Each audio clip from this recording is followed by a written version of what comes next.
We got a great video for you today on how to have fun outdoors. Where are we at? Joshua Tree National Park in California. You're going to love this video. Watch it to the very end. And no question about it, this is one amazing place. If you haven't, definitely subscribe, hit that like button, check out our Facebook, Instagram page, our website, howtohavefunoutdoors.com. We are your vacation idea channel. That's right, we take you all over the world, give you all kinds of great vacation ideas, and take you to places that you may have never been, and get you motivated to get out of that house, off the couch, and go explore the world. Today, where are we at? Joshua Tree National Park. Super cool place. Two distinct desert ecosystems, the Mojave and the Colorado, come together in this Joshua Tree National Park. It's like being at two different parks in one park. If you haven't, check out our new channels, How to Have Fun 4x4, and our brand new channel, How to Have Fun Hiking. We've added them to How to Have Fun Fishing, How to Have Fun Cruising, and How to Have Fun Camping, along with the mothership here on How to Have Fun Outdoors. Take a look at the rocks. Take a look at this landscape. It is crazy. It's got all kinds of variety of plants and animals here that make their home in this area. It is really bizarre. Dark night skies, if you want stars, this is the place. Huge cultural history and lots of geological features like you've never seen before. This place is pretty cool. The Joshua Tree National Park, like we talked about, is a mix of that Mojave and Colorado desert, and we're going to show you that along with some tips and things to see while you're there, and no question about it, this is a cool place. Let's get started. Yay! On our way to Joshua Tree. Joshua Tree, here we come. Okay, right off the bat, we're going to give you tip number one. That's right, guys. If you're looking to go to this park, you can actually go ahead and book online, buy your pass online. It can download to your phone or to your tablet, and you're good to go. And the park itself, the Joshua Tree, guess what? It's a yucca plant. It's not even a tree, but it is amazing. You've got to go there. There's really nothing like it. And, like we highlighted, getting that pass ahead of time, you don't have to worry about queuing up in lines and dealing with the crowds. And speaking of the crowds, we're going to talk about that in a minute. Our tip number two on what's the best time to go. Look at that, honey. Yeah. Look at the snow in the back. The sights at this park are absolutely stunning. And the backdrop with the rocks, the mountains, is really, really incredible. No question about it. I mean, we just couldn't believe how cool this was. And the area has been inhabited by humans for at least 5,000 years. Native American tribes lived in this area also, and there's a lot of historical information on that. And there's so many things you can do here. But number two tip, no pets on the trails, no drones are allowed. They've got a lot of rules in this park, mainly because I think it's pretty close to all the major metropolis areas of California, like LA and San Diego. So there are more rules than normal. But overall, as you can see, you've got a real nice area with the lodge, lots of bathrooms, camping. The park spans 1,235 square miles, making it larger than the state of Rhode Island. And it can be accessed via the multiple entrances for sure. Okay, how about tip number three? That's right. When's the best time to go? Well, guess what? Over 3 million annual visitors per year go to this park, and it can be one of the top 10 most visited national parks in the country, and it can be very crowded in certain seasons of the year. Most visitors arrive between that October through May timeframe, and that's really considered the busiest time. If you go during October and May on the weekends, holidays, spring break, it's going to be crazy busy at this park. So you should be aware of that. You're gonna see some, crowd issues, long lines at the entrances, traffic congestion, full parking lots. And the parking lots, there's not a lot, so it's kind of tough. And the campgrounds are always going to be filled during that time. So clearly, if you can go during the summer months, It's going to be a lot warmer, but a lot less crowded. And if you can get in there, earlier in the year, like that January, February, actually December, January, coming right up into March, that's a great time. So overall, super cool place to visit, but lots and lots to see and do. Like it says, like I stated, it is a huge park, over the, larger than Rhode Island. All right, so let's talk about tip number 4. There's no food, water, or gasoline available in the park. So you're definitely going to want to arrive fully stocked. That's right. There is no food, water, or gasoline. So once you get into this huge park, you got to make sure you got a full tank of gas and all kinds of snacks, water, food, you name it. Number 6 is, buy your pass ahead of time like we talked about. That helps when you get there on the entrances. But overall, you're going to want to download, and this is tip number 6, all the NPS apps, right?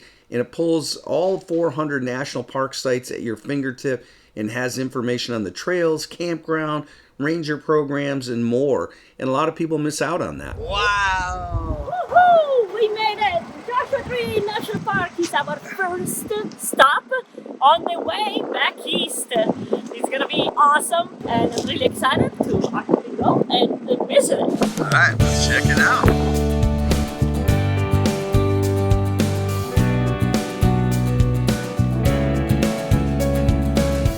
Hello, Charles! What happened? What? What the heck? That's serious. Okay.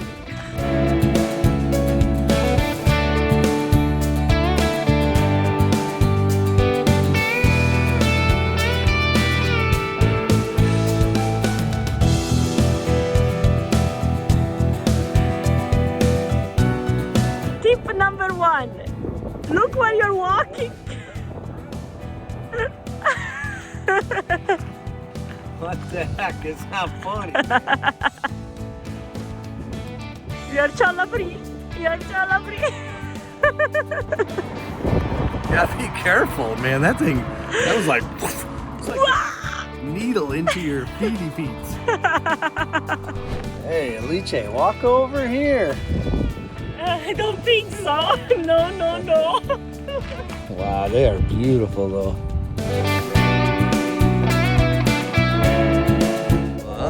Nice, Chala.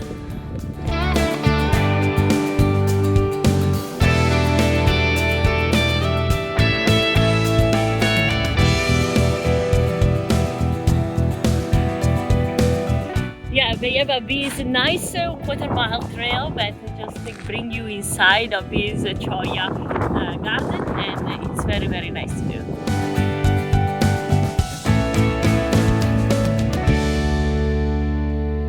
Okay, tip number 7, hiking gears, especially hiking boots. You're going to want to make sure you have that if you're out in the cactus area like we were. Super cool overall. The other thing is, tip number 8 is clothing. That's right. Why do I say that? Depending on the type of the year, one minute the sun is out, you feel all warm. The next minute, the clouds come in and it's raining. So make sure you have raincoats, sweatshirts, bring different items. Even if you think it might be warm, you never know when you're out in the desert.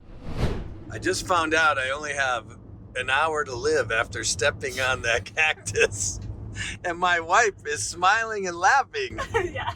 And she doesn't believe me. I just read it right here. Alice, you don't seem concerned at all that your husband stepped on that cactus. No, it was a very fun little experience, and I had a great time watching it. That thing hurt, man. It was like absolutely beautiful, though. And if you're wondering where that's at on the map, it's right here, folks. That's where it's at. So as you come up on this area from the Colorado desert, right before it turns into Mojave. I can't even speak now. I think the poison's getting to me. Oi, oi, oi. Oi, oi, oi. That's it right there, folks. We're heading this way now, heading to the north. So we came up from the San Diego area, so we were heading north through the park. The park contains all kinds of ancient volcanic activity, earthquakes, millions of years of erosion. That's why you got all this crazy landscape. It's super cool as you drive around checking it out. All right, this is one of our favorite campgrounds. It's almost impossible to get into this, but it's the Bella campground, and let's go show you what it looks like. It's booked months in advance. Why? Because you've got all of these campground sites all around these beautiful rocks. And it is absolutely amazing. Okay, so for tip number 9, maybe the most important tip, book in advance for your camping. And I got to tell you, these are some of the coolest campsites that I've ever seen in the entire world. I mean, you're up next to these huge boulders. You feel like you're in the Flintstones movie. It is crazy. And the sky is amazing at night. We absolutely love camping out here, but you've got to book ahead. Nearly 85% of the 515 campsites in the park are available by reservation only. That's right, you can only get in there by reservation. If you plan to camp, we highly recommend reserving a campsite ahead of time, and you can book this up to 6 months in advance on recreation.gov. The other 77 campsites are first come, first serve, and do not require reservations, but they are very high demand, and believe it or not, everybody kind of knows it, and the Californians beat you to it. So overall, there are often hundreds of people trying to book these sites, and if you don't arrive by late morning, early afternoon on Friday, there is little chance you will secure one of these sites. That's a fact. Even if you arrive by late morning, there's still a chance that you won't find an open site. So for alternate camping options, you can definitely check out the Camping Outside the Park webpage. So that is tip number 10. If you can't get in the park, no worry. Go to the section of the park webpage called Camping Outside the Park, and you will get some recommendations there. But let's get back to the park. Wow, this amazing campground out here, folks. You're going to absolutely love this one. Beautiful sights, rocks everywhere, lots of bathrooms, good trash, right in the center of the park of Joshua Tree. Great place to go for sure. And take a look at this. Absolutely gorgeous.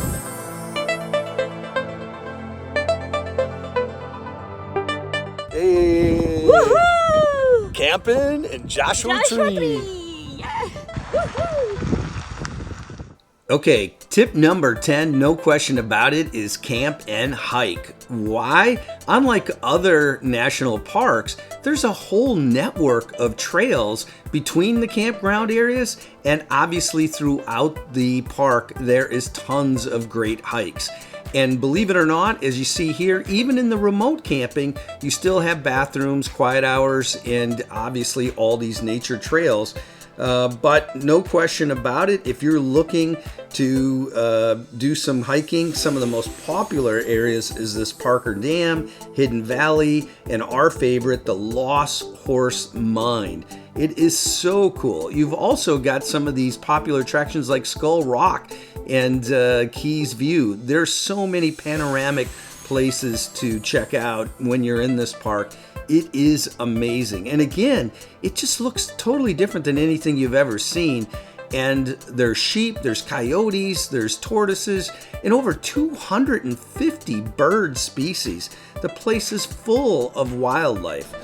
And as we mentioned before, you're going to want to get up early in the morning, before 9 a.m., especially in the summertime, if you want to get out there and do some hiking. And you got to be careful of this harsh environment, like we talked about. 1 minute it's raining, the next minute the sun is out.